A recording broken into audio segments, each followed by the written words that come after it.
Assalamualaikum warahmatullahi wabarakatuh. Kami dari kelas 2D kelompok 12 ingin mempresentasikan tugas UAS Psikologi Komunikasi tentang menganalisis kasus menggunakan teori-teori psikologi komunikasi. Sebelum itu, perkenalkan nama saya Deha Arsinta dan anggota kelompok saya ada Anggia Nurrohma dan Safina Alfauzia. Pembahasan yang akan kami bahas, yang pertama ada teori stimulus respon, teori komunikasi politik, teori komunikasi persuasif, teori komunikasi kelompok, analisis kasus, hubungan kasus dengan teori-teori komunikasi, dan yang terakhir adalah kesimpulan. Slide selanjutnya akan dibacakan oleh Anggia Nurrohma dan Safina Alfauzia. Yang pertama, teori stimulus respons. Teori stimulus respons adalah teori psikologi yang menghubungkan rangsangan atau stimulus dengan respon yang dihasilkan. Teori ini berpendapat bahwa perilaku manusia dapat dijelaskan sebagai respons yang langsung terjadi sebagai hasil dari rangsangan atau stimulus yang diterima. Teori stimulus respons banyak digunakan dalam psikologi klasik dan behaviorisme. Pendekatan ini menekankan pentingnya pembentukan asosiasi antara stimulus dan respon dalam membentuk perilaku. Melalui proses pembelajaran, individu dapat mengasosiasikan stimulus dan respon yang tepat, sehingga memungkinkan mereka untuk menyesuaikan perilaku mereka dengan lingkungan. Yang kedua, teori komunikasi politik. Teori komunikasi politik adalah bidang studi yang mempelajari hubungan antara politik dan proses komunikasi. Teori ini bertujuan untuk memahami bagaimana pesan politik diproduksi, disebarkan, dan diterima dalam konteks politik. Melalui teori komunikasi politik, kita dapat menganalisis dinamika komunikasi antara pemimpin politik, institusi politik, kelompok kepentingan, dan masyarakat. Selanjutnya ada model komunikasi politik. Yang pertama, model agenda setting. Teori ini berpendapat bahwa media massa memiliki kekuatan untuk menentukan agenda publik dengan menekankan topik-topik tertentu dan mengabaikan yang lain. Media massa mempengaruhi apa yang dipikirkan dan dibicarakan oleh masyarakat dengan menentukan prioritas isu-isu politik. Yang kedua, model framing. Teori ini menekankan pentingnya cara informasi atau pesan politik disajikan oleh media atau aktor politik. Framing mempengaruhi cara masyarakat memahami dan mempersepsikan isu-isu politik. Dalam konteks komunikasi politik, framing digunakan untuk membentuk sudut pandang yang diinginkan dan mempengaruhi opini publik. Yang ketiga, model two-step flow. Model ini menekankan peran penting pendapat pemimpin atau opinion leader dalam mengarahkan pemikiran dan sikap audiens politik. Model ini menyatakan bahwa individu terpengaruh oleh pendapat pemimpin, pendapat yang kemudian mempengaruhi sikap dan keputusan mereka. Model ini menekankan interaksi sosial dan pengaruh antar individu dalam komunikasi politik. Teori selanjutnya adalah teori komunikasi persuasif. Menurut Malik, pada tahun 1994, komunikasi persuasif adalah suatu proses komunikasi di mana terdapat usaha untuk meyakinkan orang lain agar pabriknya berbuat dan bertingkah laku seperti apa yang diharapkan oleh komunikator, dengan cara membujuk tanpa memaksanya. Dengan demikian, komunikasi persuasif yang dilakukan oleh guru bertujuan untuk mempengaruhi pikiran dan tingkah laku siswa agar berbuat sebagaimana dikehendakinya. Proses komunikasi persuasif.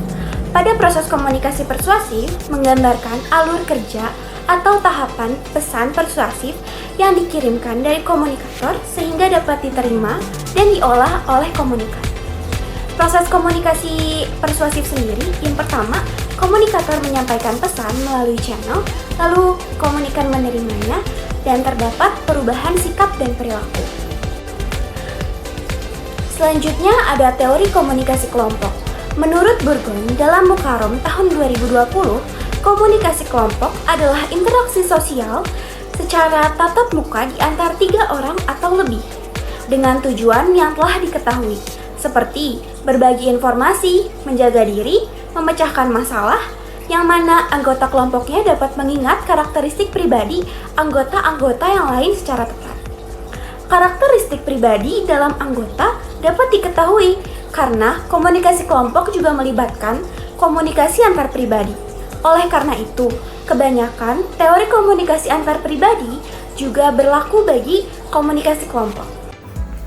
Masuk ke analisis kasus. Di sini kami menganalisis kasus video TikTok milik akun Albimax Rebounds yang viral usai melontarkan sejumlah kritikan soal kondisi Provinsi Lampung. Bima Yudo Saputro, pemilik akun tersebut, mengatakan bahwa ada beberapa faktor yang membuat Lampung tidak maju-maju. Setelah video tersebut menjadi perbincangan, Bima dilaporkan ke kepolisian oleh pengacara Gindari Ansori Waika. Ia melaporkan Bima karena diduga melanggar Undang-Undang Informasi dan Transaksi Elektronik atau UU ITE. Kronologi kasus Albimax.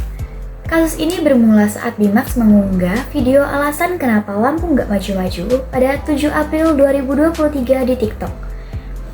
Ada 4 hal yang Bima soroti dalam video berdurasi 3 menit 28 detik itu. Poin pertama, pemuda yang sedang menjalani studi di Australia ini menuturkan soal infrastruktur yang terbatas. Poin yang kedua, Bima menyinggung tentang pendidikan, khususnya penyaringan peserta didik yang ia pandang banyak kecurangannya. Pada poin ketiga, Bima membahas mengenai tata kelola yang lemah, seperti korupsi, birokrasi tidak efisien, hukum tidak ditegakkan, dan adanya praktik suap-menyuap. Lalu pada paparan terakhirnya, Bima membicarakan tentang Lampung yang terlalu bergantung pada sektor pertanian. Oke Bima, gue berasal dari provinsi yang satu ini, Dajjal, dan gue sekarang lagi menjalani proses studi gue di Australia. Oke, udah gue udah gede banget ya, udah next slide please. Alasan pertama adalah infrastruktur yang terbatas. Ini banyak banget di Lampung tuh proyek-proyek dari pemerintah yang mangkrak. Contohnya Kota Baru, Kak. Itu dari zaman gue SD sampai sekarang gue nggak pernah dengar kabarnya lagi. Itu aliran dana dari pemerintah pusat itu ratusan miliar ya Besti. Dan gue nggak tahu tuh sekarang udah jadi tempat jin buang anak kali. Nah lo. Dan juga jalan-jalan di Lampung ya. Gue sering banget jalan karena jalan itu kayak infrastruktur yang paling umum dan untuk mobilisasi ekonomi di Lampung. Tapi jalan-jalan di Lampung tuh kayak 1 kilometer bagus, 1 kilometer rusak. Terus jalan ditempel-tempel doang. Ini apa sih? Ini pemerintah main ular tangga atau apa? Udah gue gede kemana dah, next slide. Sistem pendidikan yang lemah nih, alasan kedua. Gue gak bilang Lampung itu kekurangan orang pinter ya. Lampung itu banyak banget orang pinter. Menteri-menteri aja banyak dari Lampung. Erick Thohir, Sri Mulyani, tuh kan.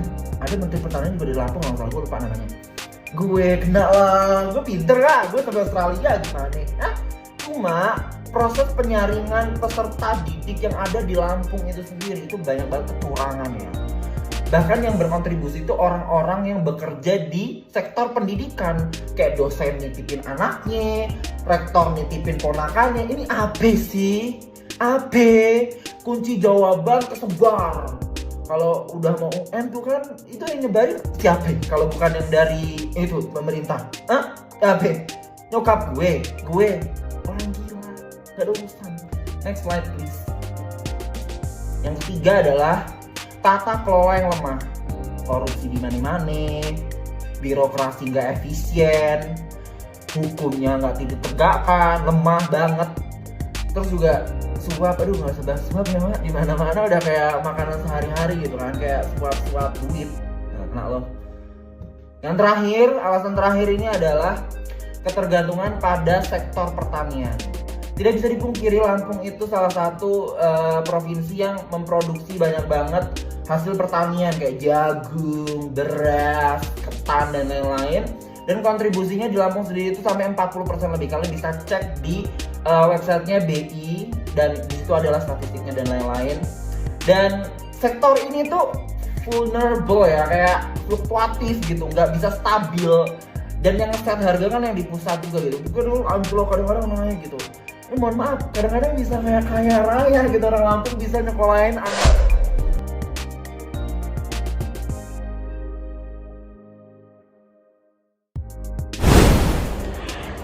Berikut kaitan kasus dengan teori stimulus respons. Terdapat beberapa poin yang dapat dikaitkan dengan teori komunikasi stimulus respons.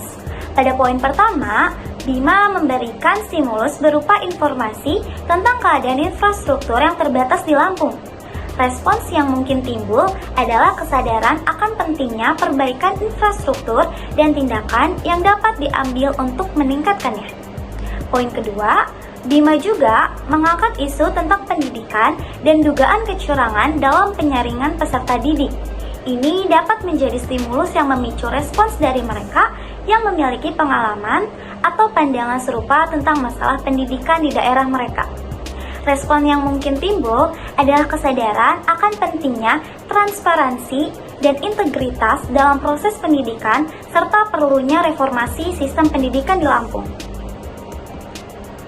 Poin ketiga, Bima membahas tentang tata kelola yang lemah, termasuk korupsi, birokrasi, tidak efisien, hukum yang tidak ditegakkan, dan praktik suap menyuap. Stimulus ini dapat membangkitkan respons yang luas, termasuk kemarahan, kekecewaan, atau perasaan tidak puas terhadap kondisi tata kelola yang buruk.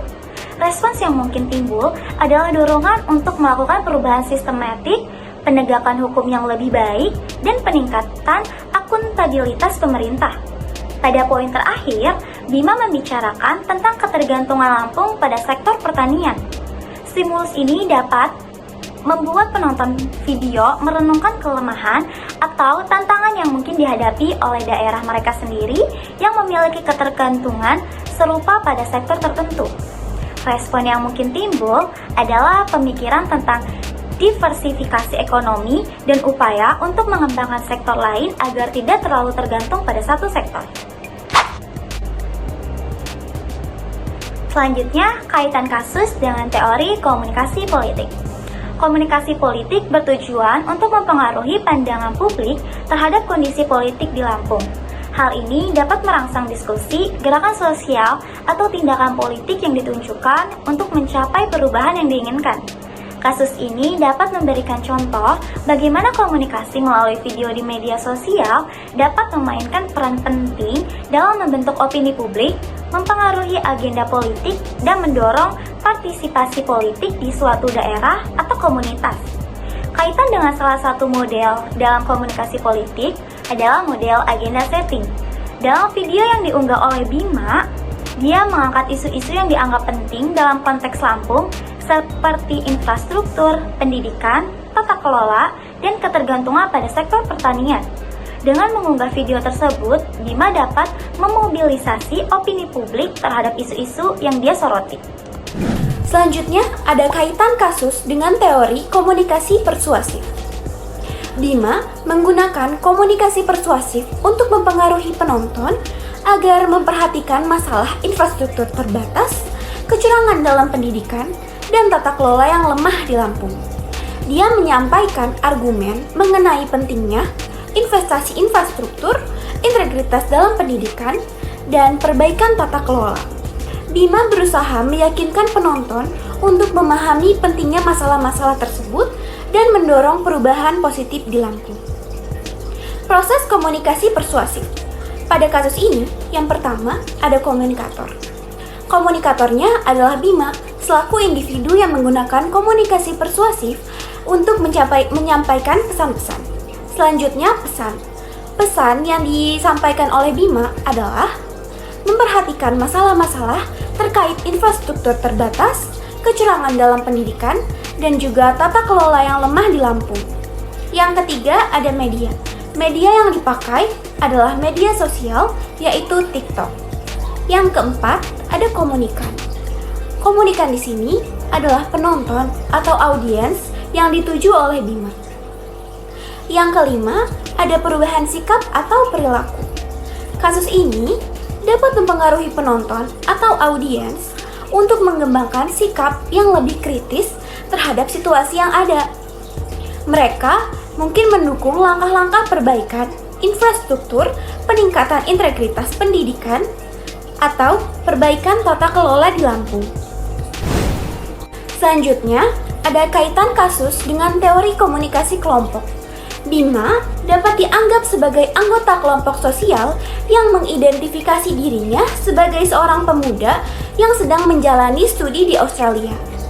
Identifikasi ini dapat membantu dalam membangun kelompok atau komunitas online yang tertarik pada isu-isu yang dia soroti dalam video atau biasa juga disebut dengan netizen.